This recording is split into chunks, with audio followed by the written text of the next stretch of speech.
คือว่าสถานะก็คือยังโสดคือเก้าเนาะโดยถามค่าสินสอดน้องเพิ่นเนาะว่าประมาณเท่าไหร่ประมาณ80 ล้านโอ้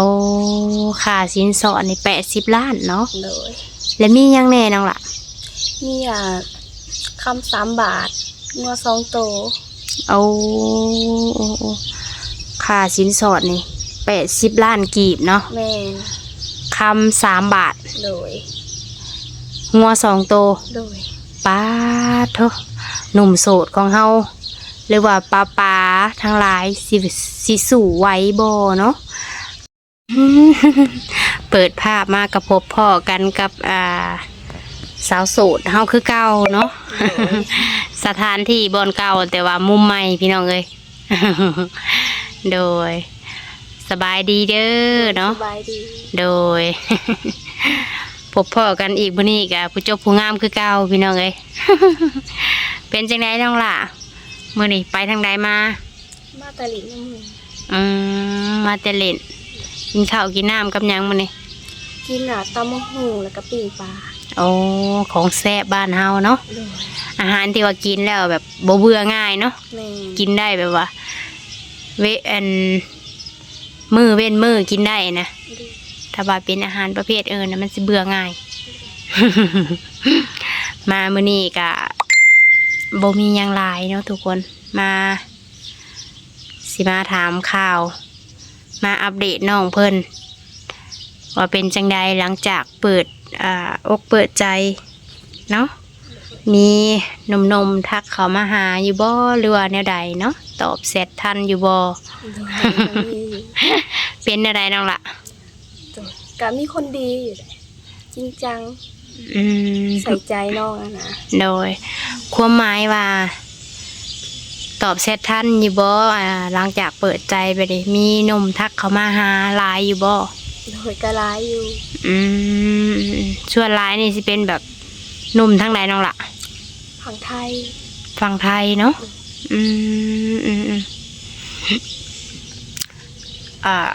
คนที่เพิ่นทักเขามาหาเฮานี่ถึกใจเฮาอยู่บ่แบบว่าเห็นแล้วรู้สึกว่าคือถึกสไตล์อย่างประมาณนี้นะมีอยู่บ่โดยมีได้พอได้คุยกันกับเพิ่นได้เป็นยังไงความรู้สึกกันนะแบบว่าเราใส่ใจดีแบบเขายังบ่เคยคัดนะได้ทุกอย่างโดยได้ก็ให้ได้ทุกอย่างโดยความหมายคือให้ยังได้ทุกอย่างแบบว่าน้องคออันนั้นอันนี้แล้วก็ให้นะถือว่าเพิ่นซัพพอร์ตเฮาดีเนาะปัจจุบันนี่แหละลมอยู่จักคนจากที่เพิ่นทักเข้ามาหาเฮาประมาณ 7-8 คนพอหนุ่มๆได้ฟังคลิปนี้แหละเพิ่นจะบ่รู้สึกว่าเฮาคือลมหลายคนแท้สรุปว่าสิจริงจังกับไผถ้าเพิ่นคิดแบบนี้ทางน้องนี่มีความคิดแนวใดแต่ว่าน้องก็ค่อยๆลงเบิ่งนิสัยเพิ่นก่อนนะ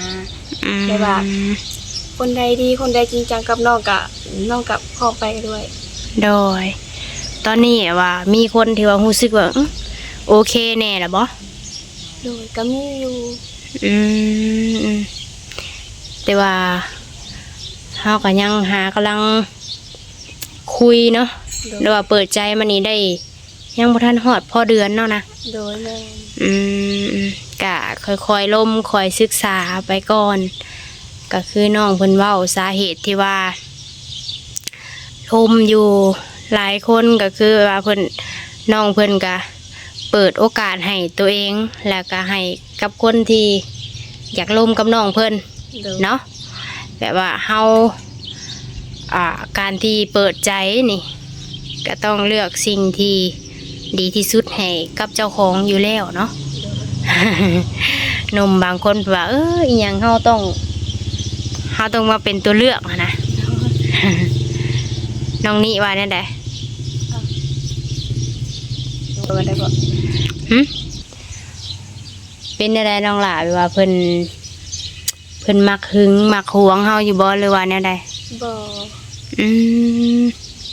และส่วนตัวนี่แบบว่ามักแบบไรน้องหล่าแบบว่ามักเป็นอิสระบ่ โดยแม่ อืมก็ดีเนาะคนที่เข้ามาหาเพิ่นก็บ่ได้มักหวงบ่ได้จู้จี้จุกจิกเฮาบ่หรือว่าแนวใดอืม สรุปเพิ่นเป็นอะไรก่อนน้องล่ะ แบบว่าเพิ่นบ่หึงบ่หวงหั่นนะ อืมจักหน้อยคนเบิ่งสิว่าเอ้าแอดคือสรุปเอาเองแล้วก็เว้าไปเองเบิดเลยน้องป้าให้น้องเพิ่นเว้าแน่หยังประมาณนี้เนาะ เพิ่นบ่ได้มักหึงมักหวงเลยว่า บ่ได้ถามเฮาจู้จี้ถ้าว่าเวลาที่เพิ่นโทรมาแหละเฮาบ่ได้รับสายอิหยังประมาณนี้เลยเพิ่นว่าในใดนั่นล่ะ ค่ะบ่ได้ว่าหยัง อืมดีคือกันเนาะบางคนน่ะสิเป็นคนที่ว่า โทรมาบ่รับเลยไปไสไปกับผู้บ่าวบ่อหยังประมาณนี้หั้นนะอืมก็ถือว่าตอนนี้น่ะ แต่ละคนก็ยังอยู่ในช่วงที่ว่าเป็นคนคุยบ่ยังบ่ทันได้ตัดสินใจคบกับไผหรือว่าแนวใดน้องละ ยังคุยอยู่ โอ้ยังบ่ทันได้ตัดสินใจว่าคบหากับไผจริงจังเนาะ โดย ก็แสดงว่าหนุ่มๆที่มาเห็นคลิปนี้นี่ก็ยังมีสิทธิ์ที่จะลมกับน้องอยู่แม่นบ่อืมยังเปิดใจรับคนใหม่เข้ามาล้มเรื่อยๆเนาะ โดย อืม ถามเพื่อนหนุ่มๆเพื่อนเขามาเห็นคลิปนี้น้ำหลังเนาะเว่าถึงว่ามีคนล้มคนหยังแล้วบางคนก็ว่าโอ้ยอยากถอยแล้ว แต่ว่าน้องเพิ่นยังล้มได้คือเก่าพี่น้องเอ้ย โดย โดยเพราะว่ายังบ่ได้คบหากับไผจริงจังเนาะ แม่น ยังล้ม อืมมีแล้วบ่คนที่ว่าชวนไปอยู่นํ ยังบ่มี ยังบ่ทันมี โดย อืม มาเด้อเนาะไผต้องการคู่ครอง มาส่วนน้องเพิ่นไปอยู่น้ำแน่พี่น้องเอ้ย ว่าแต่น้องเพิ่นสิพร้อมไปเลยบ่น้องล่ะ ค่ะเบิ่งๆไปก่อน อันนี้ก็บ่มั่นใจปานใด ก็คุยศึกษาก่อนแหล้วเนาะเขาส่วนแล้วไปปรับเลยก็โท มันก็สิง่ายโพดเนาะ แม่น พอเหยาะกันพี่น้องเอ้ยอืมโดยเนาะ หนุ่มๆแต่ละคนที่ว่าเพิ่นทักเขามาลมกับเฮานี่ มีไผที่ว่าถามเรื่องค่าสินสอดหรือว่าเสนอค่าดองให้อยู่บ่ ยังบ่มีเลย ยังบ่มี โดย โอ้เออ บ่มีคนเว้าเลย โดย ยังบ่ทันพ่อเนาะ โดย ก็แสดงว่าเพิ่นก็ยังบ่มั่นใจกับเฮา โดย ก็คือกันกับน้องเพิ่นที่ว่ายังคุยยังลมเบิ่งเนาะ แม่น และเรื่องเว้าถึงเรื่องค่าสินสอดแล้วก็สิถามแทนเป็นตัวแทนของหนุ่มๆโสดทั้งหลายเนาะหรือว่า FC เบิดทุกคนถามค่าสินสอดน้องเพิ่นเนาะว่า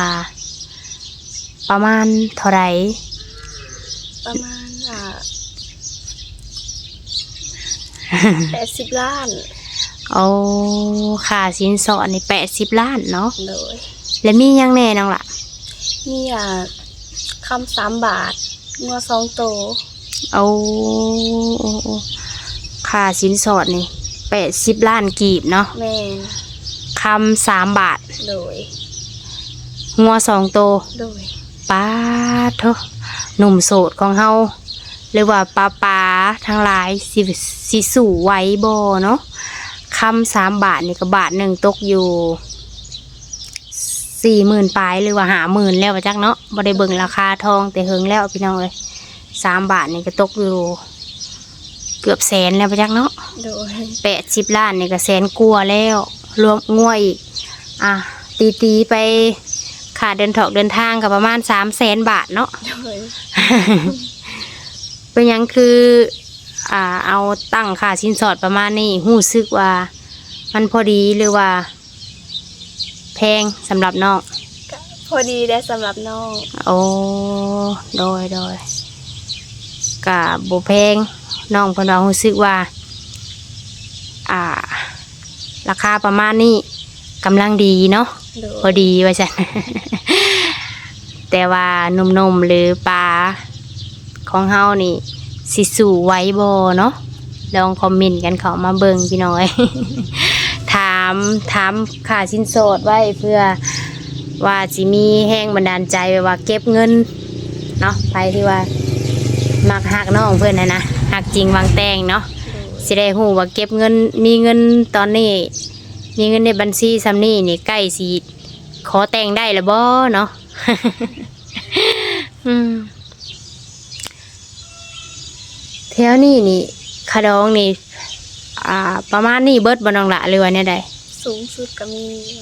สูงกว่านี้ก็มี โดย โอ้สาวลาวหนุ่มลาว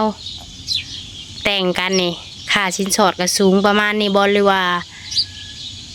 ค่าสินสอดสูงนี่เฉพาะคนไกลถิ่นหรือว่าต่างจังหวัดต่างเมืองต่างแขวง ต่างจังหวัด โดยถ้าว่าคนในหมู่บ้านเดียวกันได้ซะ ก็ ประมาณจักล้านน้องละ 60 ไปล้าน80 ไปล้าน โอ้ก็ถือว่าบ่ได้ห่างกันปานใดเนาะ แม่ ลุดกันน้อยเดียวสิเว้าอีกอย่างก็แล้วแต่คน2 คนลมกันบ่เนาะอืม